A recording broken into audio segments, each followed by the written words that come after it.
धर्म यानी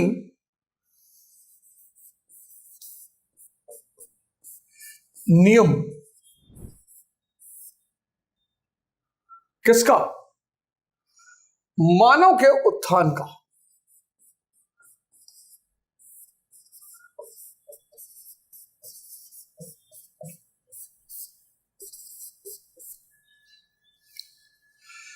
धर्म यानी नियम, मानव के उत्थान का। मानव के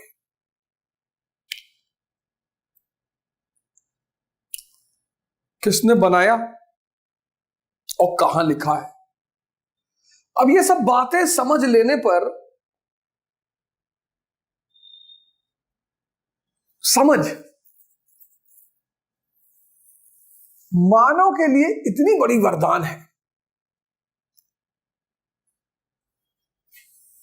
शराब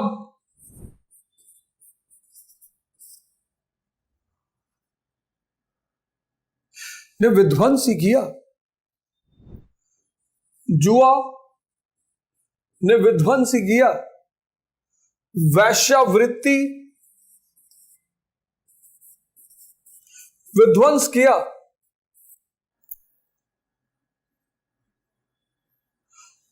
मुजरा विध्वंस किया। लेकिन फिर भी लोग इसके दीवाने हैं। और आज प्रेजेंट दौर में इन सब का बोलबाला है।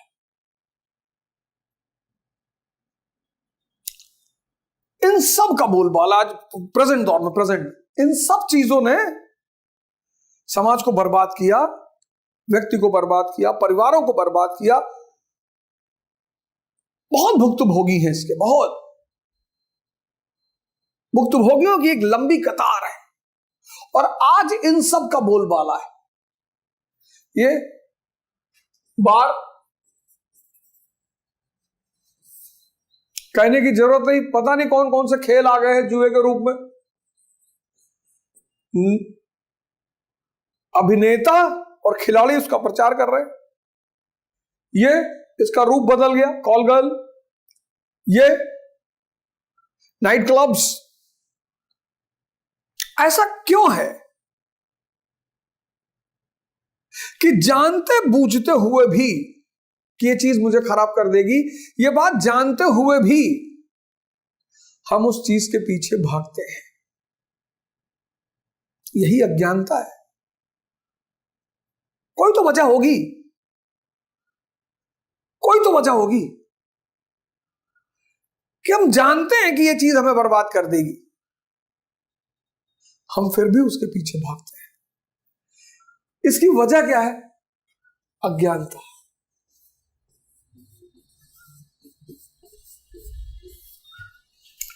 अज्ञानता मतलब यह नहीं कि हम स्कूल नहीं गए, कॉलेज नहीं गए, यूनिवर्सिटी नहीं गए।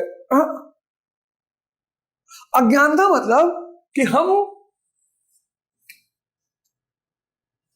स्वयं को नहीं जानते, अपने आप को नहीं जानते।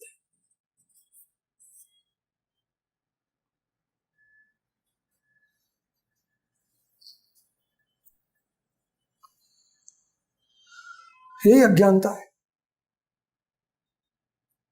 ये सारी चीजें सुख देती हैं आरंभ में, आरंभ में, आरंभ में। क्यों? क्योंकि ये सारी चीजें एक चीज पैदा करती हैं। बार बार मैं आपको चिल्ला चिल्ला कर बोल रहा हूं, विचार शून्यता। मेरे कुछ शब्दों को पकड़ लीजिए, आपको बहुत जीवन में काम आएगा। उसमें से एक शब्द है विचार शून्यता। जैसे आप थॉटलेस होते हैं, आप अपने मूल स्वरूप में आ जाते हैं। और आपका मूल स्वरूप क्या है? आनंद। आपका मूल स्वरूप आनंद है।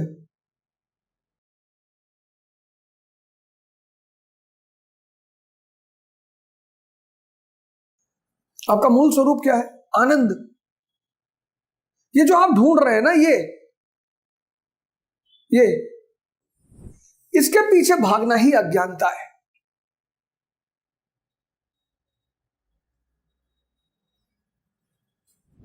अब देखिए, पिछले श्लोकों में मैंने आपको पाखंड के बारे में बताया कि इंद्रिय और मन अगर जिंदा है तो व्यक्ति पाखंडी है, क्योंकि अंदर से भाव स्त्री को भोगने का है, बाहर से सबको बहन माता कह रहा है, उसका ज्यादा बुरा हाल होगा। मैंने आपको पिछली बार बताया पाखंडी कौन? 3 तरह के लोग दुनिया में हैं, एक योगी, एक भोगी, एक पाखंडी।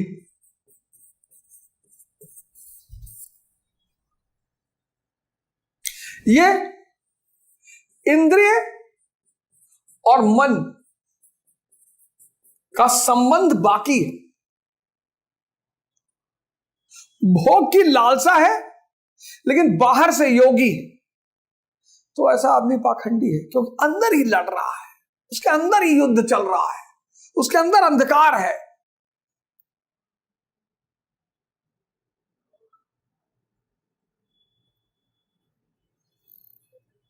भोगी कौन?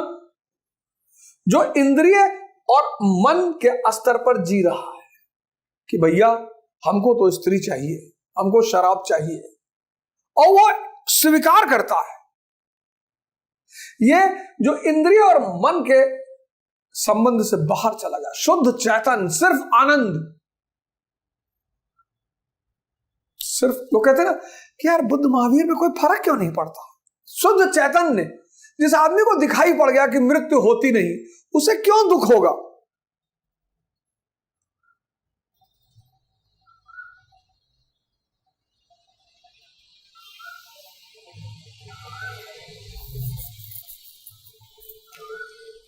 मृत्यु मानव के दुख का एक बहुत बड़ी वजह है, लेकिन जिसको दिखाई पड़ गया, जिसके सामने मृत्यु का रहस्य स्पष्ट हो गया कि व्यक्ति 90 साल का हो गया, आप 90 साल के किसी आदमी से मिलिए, खासकर जिसको गंभीर रोग है, तो आपको मिलेगा रोते हुए कि भगवान से मनाई थे भैया, आप उठा लिए। अगर उस व्यक्ति को आप जिंदा रहने की कामना करते हैं तो आप उसके दुश्मन हैं। वो नर्क में है, आप चाहते हैं और जिंदा रहे। ये जो है ना, इसको इंद्रिय और मन का संबंध क्लियर हो गया है, ये उसको अतिक्रमण कर जाता है, चैतन्य पे आ जाता है, चैतन्य स्वरूप हो जाता है, राम बन जाता है, कृष्ण बन जाता है। जन्म पे किसी के ये खुश नहीं होगा और मृत्यु के किसी पे ये दुखी नहीं होगा। ये दुख और मृत्यु इसीलिए इस व्यक्ति को कहते हैं इंद्रियातीत, जो इंद्रियों के ऊपर चला गया।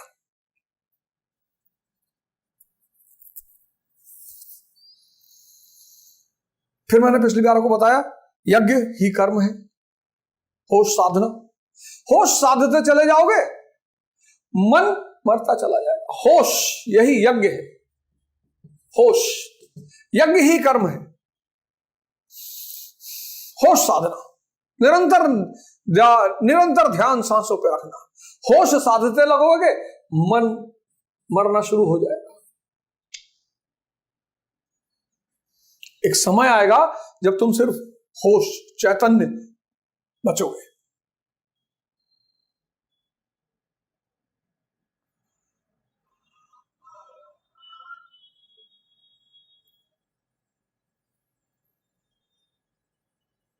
अज्ञानता से बाहर निकलो। अज्ञानता मतलब इंद्रिय और मन का जो संबंध है, उसका जो खेल है, उसको समझो। ये बड़ी प्यारी, बड़ी अद्भुत दुनिया है, बड़ी प्यारी दुनिया है।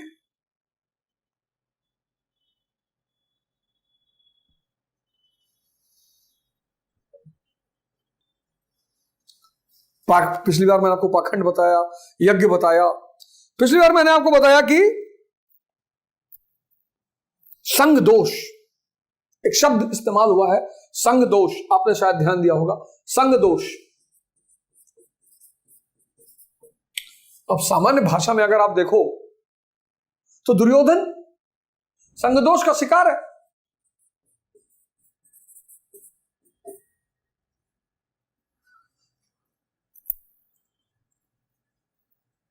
दुर्योधन संग दोष का शिकार है। ऐसे प्रत्येक व्यक्ति इंद्रिय और मन के संग में रह रहा है, और इंद्रिय और मन की संगति में जो रहेगा मन कहेगा ये ले आओ, ये ले आओ। मन अंधा है। मन का सबसे प्रमुख फीचर है कि वो अंधा है।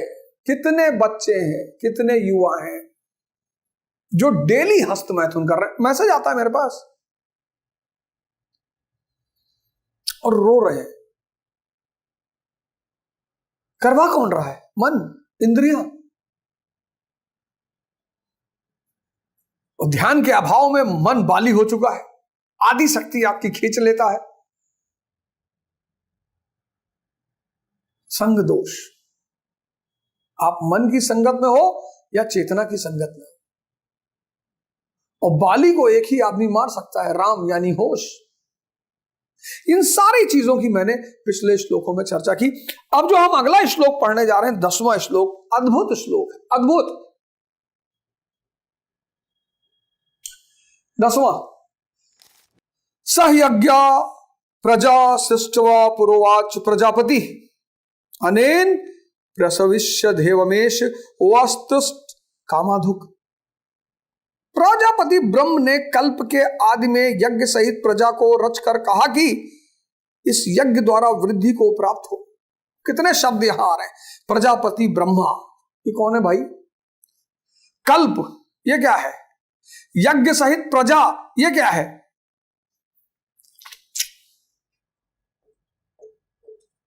इन सारे वर्डों को अगर आप डिकोड करो, प्रजापति ब्रह्मा, प्रजापति ब्रह्मा,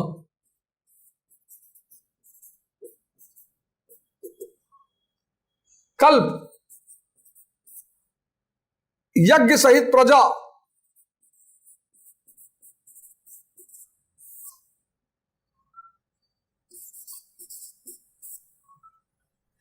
को रचकर कहा कि इस यज्ञ द्वारा वृद्धि को प्राप्त हो जाओ।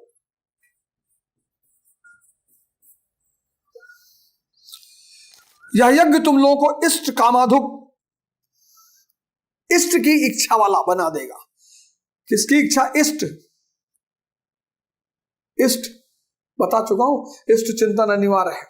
इष्ट, भगवान शब्द का इस्तेमाल ही नहीं कर रहे हैं। यह यज्ञ तुम लोगों को इष्ट कामाधुक, जिसमें अनिष्ट ना हो, विनाश रहित, इष्ट संबंधी कामना की पूर्ति करेगा। अब सवाल यह उठा कि ये प्रजापति ब्रह्मा कौन है? यज्ञ सहित प्रजा को किसने रचा? प्रजापति ब्रह्मा ने। ब्रह्मा कौन? क्या 4 मुख और 8 आंखों वाला देवता जैसा कि प्रचलित है? नहीं। श्री कृष्ण के अनुसार देवता नाम की कोई अलग सत्ता है ही नहीं। फिर एक नया बवाल खड़ा कर दिए। फिर प्रजापति है कौन? वस्तुतः जिसने प्रजा के मूल उद्गम परमात्मा में प्रवेश पा लिया है, यानी अड़गड़ानंद महाराज, स्वामी अड़गड़ानंद। प्रजापति कौन है?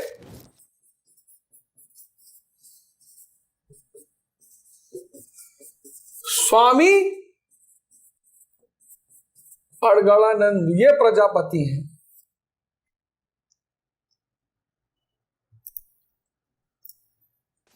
प्रजापति कौन है?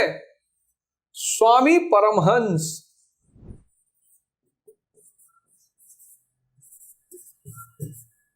जी महाराज, ये प्रजापति हैं।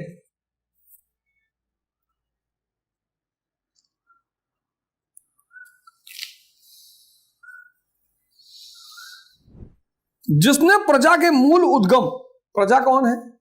जीवात्मा। किसी भी तरह का जीव वो प्रजा है। जिसने प्रजा के मूल उद्गम, यानी जीव के मूल उद्गम परमात्मा में प्रवेश पा लिया है, यह प्रजापति है। जो जीव का मूल उद्गम है परमात्मा, उसमें प्रवेश पा लिया है, वह महापुरुष प्रजापति है। उसकी बुद्धि ही ब्रह्मा है। इनकी बुद्धि क्या है? ब्रह्मा।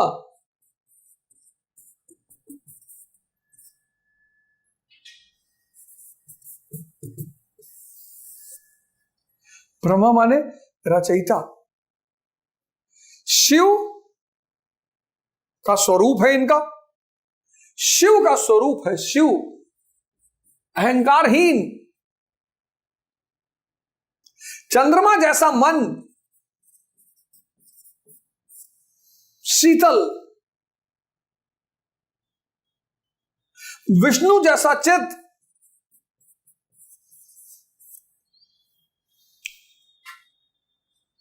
और ब्रह्मा जैसी बुद्धि। देखो देखो, ये प्रजापति हैं स्वामी अलगानंद महाराज, ये प्रजापति हैं स्वामी परमहंस जी महाराज, ये प्रजापति हैं जिसने प्रजा यानी जीव के मूल उद्गम परमात्मा में प्रवेश पा लिया है। अहंकार है ही नहीं उसके पास, शिव स्वरूप है वो, अहंकार शून्य है, ये अहंकार शून्य है। मन शीतल है, चंद्रमा जैसा, बुद्धि ब्रह्मा, रचयिता करने वाली, रचना करने वाली, और चित्त विष्णु। अहंकार शून्य है, मन चंद्रमा जैसा शीतल है। तभी तो कबीरदास जी ने कहा कि जग में बैरी कोई नहीं जो मन शीतल होए।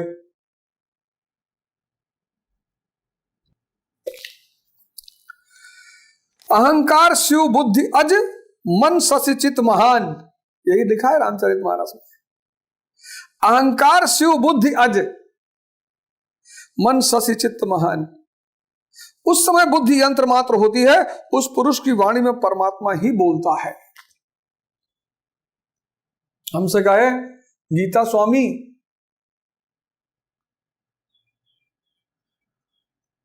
वही सक्तेशगढ़ के आश्रम में हमको कहे गीता स्वामी,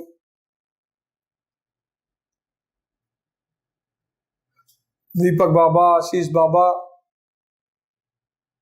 सुखीराम बाबा, सबके सामने कहे गीता स्वामी। हमें लगा यार गीता स्वामी ये क्या कह रहे हैं महाराज जी, क्योंकि तब तक मेरे मन में कोई विचार ही नहीं था कि गीता पढ़ाना है।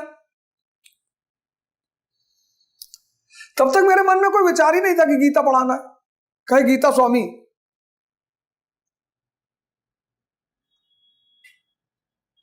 देखो परमात्मा बोल रहा था अंदर से, अहंकार शून्य, मैं खत्म, सिर्फ चेतना बची। ऐसा आदमी जब बोलेगा तो परमात्मा बोल रहा है। वो जो ऋषियों ने वेद को लिखा है ना, वो भी ऐसे ही थे, अहंकार शून्य, चेतना बोल रही थी। इसीलिए ऐसी किताबों को हम क्या कहते हैं, ईश्वर द्वारा रचित अपौरुषे। वेद अपौरुषे, बाइबल अपौरुषे, आदि ग्रंथ अपौरुषे, कुरान अपौरुषे, क्योंकि किसी के अहंकार ने नहीं लिखा है, चेतना ने लिखा है। भजन की वास्तविक क्रिया आरंभ हो जाने पर बुद्धि का उत्तरोत्तर उत्थान होता है। जैसे आप ध्यान शुरू करते हो, अब ये तो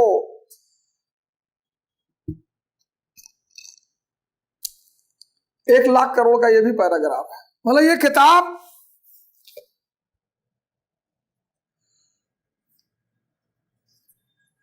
और आश्रम जाया करिए, 2-3 दिन रह कर आया करिए, ध्यान साधना, सुबह का प्रवचन महाराज जी का सुनिए, 4 बजे महाराज जी उठते हैं, उसी समय आप भी उठिए।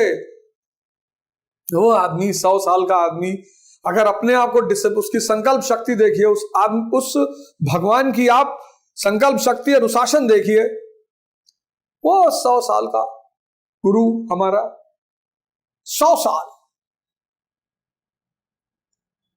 जाया करिए आश्रम, और जब आश्रम पहुंचिए आशीष बाबा को ढूंढ लीजिए। सुखीराम बाबा बोलेंगे थोड़ा सा नाराज होकर, लेकिन कोई बात नहीं, दीपक बाबा को ढूंढ लीजिए, बिल्लू बाबा को ढूंढ लीजिए, तानसेन बाबा को ढूंढ लीजिए, वहां एक तिवारी बाबा उधर कोने में रहते हैं, उनको ढूंढ लीजिए।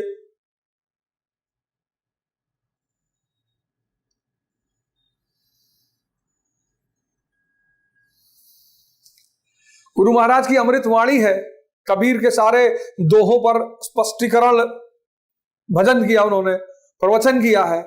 तो वहां जाइए कम से कम 4 दिन के लिए और देखिए कि आपकी जिंदगी में कमी क्या है, और जहां कहीं मिल जाए सोने के लिए सो जाइए।